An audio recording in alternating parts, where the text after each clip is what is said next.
For the last decade, the Golden State Warriors have dominated the NBA. They hold the record for the most wins in a regular season at 73-9. They have nearly 550-win seasons, 6 NBA Finals appearances, and 4 NBA championships to show for it. This season, they are 4 games under 500 and falling. Steve Kerr is seemingly tired of the shenanigans. Steph Curry's patience is waning, and Klay Thompson is more up and down than a roller coaster. All good things come to an end, but sometimes it's sad to see go. Today, we're going to be talking about the potential end of the Golden State Warriors Dynasty. Before we get into that, guys, we are uploading every single day for the rest of December. We are 15 days straight. Be sure to hit that subscribe button if you're new and you don't want to miss out on any daily NBA content. Let's get started with the most important piece of the puzzle, Stephen Curry. I'd like to open up with a quote from Steph himself when asked about the Warriors' struggles this season. Steph states, "Gotta figure it out, how to stop talking about it and do it. Otherwise, you'll be into the new year with the same problems." Steph is 100% right and hit the nail on the head here.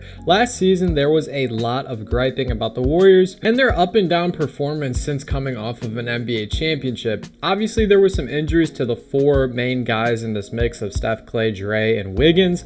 And Wiggins missed some time with the personal issues off the court. We'll get into that later in the video. Regardless, Steph Curry is playing at an MVP level at the age of 35 years old. This season, Steph Curry is averaging almost 30 points on almost 50-40-90 splits with 5 rebounds and 5 assists a night. Yet, as I mentioned earlier, the Warriors are 4 games under 500 and falling. You need to do whatever it takes to please Steph Curry, but we are reaching a dilemma of Steph has been in this franchise and organization for over 10 years now, and all he knows is Steph and Klay and success. But now we're talking about Klay declining a 2-year, $48 million a year prior to the season, and now that contract is completely off the table. Klay Thompson himself says he's unsure about his future. Draymond Green is now indefinitely suspended, and that's when we're going to get into this next part of this, Klay Thompson and his slowing down. But the problem is Klay Thompson isn't taking much accountability. Klay says, and I quote, "If history shows us anything, it's most definitely coming. What's the point of panicking and pressing? I've been through this for more than a decade. It's hard. Basketball is hard. I'm not going to lose faith or confidence. One thing I've proved is the resiliency within me. I'll come back and have a great month. First 10 games I didn't shoot it as capable, so the next 10 games I'll be lights out." Now, I adore and appreciate the confidence from Klay Thompson and the confidence he has within himself, but saying things and doing things are completely different. And not to mention, he talks about resiliency, and I'm sure he's referring to his injuries and how they won the NBA championship even after his injuries. But the difference between 2 knee surgeries in 3 years is absolutely insurmountable. And I know you guys see it. He's nowhere near the elite defender he used to be, as he's getting blown by on every other possession. His jump shot is more and more broke as the days progress, and we don't really see him get into the rhythm that he used to. Even when Klay is knocking down 1 or 2 or 3 or 4 threes in a night, they're never strung into a row like we used to see. We obviously have that performance against the Kings where he had 60 some odd points on 11 dribbles, guys. We just don't see that version of Klay Thompson anymore, and that's okay. People go past their prime, but in this situation, Klay Thompson slowing down, Steph Curry's impatience, and then now we have to deal with Draymond Green's antics. I want to bring to your guys' attention a very, very, very interesting suspension fact about Draymond Green. Since the Jordan Poole incident, guys, he has been out of control. If we take a look at Draymond Green's career suspension log, in 2016 in the finals, him and LeBron got into the altercation. He was suspended for a game.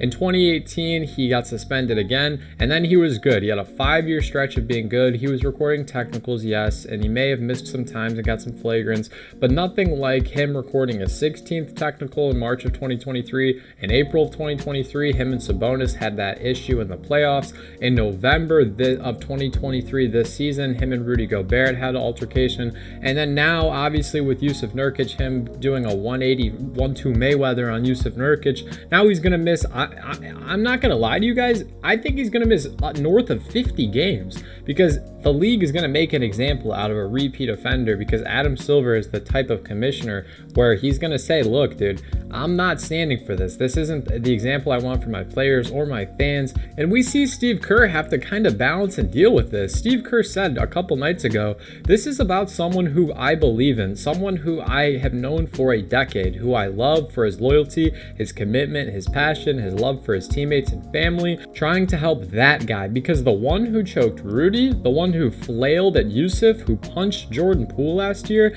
that's the guy who has to change. Everything before that, what are we really talking about? Throwing a ball, yelling at a ref? It's clear that he needs opportunity to change, and that's what the indefinite suspension gives him the opportunity for. I would assume Dre is going to seek therapy off the court. I would assume the league is going to mandate him to, go into some anger management practice. And then after the Steve Kerr incident, one thing I have to talk about is Andrew Wiggins. He just got benched, guys. He is not going to be starting in the next game. That is absolutely unbelievable, as when the finals started, he was one of the best two-way players in the NBA. There was even some funny people saying that Wiggins deserved the finals MVP over Steph Curry because he was an amazing three-point shooter. He was averaging 20 points and 10 rebounds, and he was locking up Jason Tatum. But now, because of his personal life struggles tying into his on-the-court performance, after the finals, he has been struggling. And you guys may be wondering, what are you referring to with the off-the-court struggles? According to Shams, the reason Andrew Wiggins missed a bunch of his time was that his father was dealing with serious medical situations last year prior to the playoffs. That's why Andrew Wiggins missed, I want to say it was 29 games leading into the playoffs. Very, very sad stuff, and I'm praying for Wiggins and his family. But the Klay Thompson slowing down, Draymond Green's antics, Wiggins missing time and flow with his personal life, Steph Curry's patience is waning, Steve Kerr's in the hot seat. All of this is terrible, and there isn't an Andre Iguodala style guy to keep anyone in check. That is one of the biggest pieces of this puzzle that's missing, guys. Iggy being there, the veteran man, the man who's won championships in Golden State, the man who left for a year and went to Miami, and Golden State had their worst year, and then Miami made the finals. Andre Iguodala is an integral part of this puzzle, and he does not get enough love. He doesn't get talked about a lot, but since his retirement, things have gone crazy, guys. You really think that Andre Iguodala would let Draymond act out like that after the Poole thing? No, trust me, he wouldn't. And I'm not saying Draymond isn't an effective basketball player. He still is. He still possesses the ability to kind of be the funnel for the Warriors offense. They still run those great actions with Draymond Green where they have someone off the ball cutting to the rim while Draymond's in that post up. That's one of the most efficient, successful plays in the NBA. But someone like Andre Iguodala isn't there to tell him this is about winning. This is about basketball. All that off the court stuff, you got to leave it in the past. And guys can check out Point Forward, Evan Turner, and Andre Iguodala's podcast. He's so wise, and he talks about this often with the Warriors that they're desperately missing him.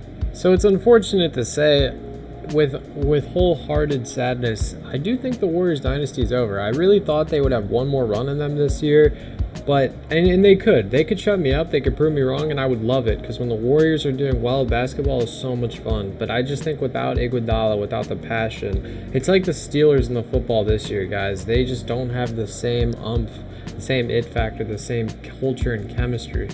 But what do you guys think of this? Is it the end of the Warriors Dynasty, or am I overreacting? Let me know in the comments below. If you made it this far, I appreciate your support as always. Hope you have a great rest of your day. Stay happy, healthy, and blessed. Peace.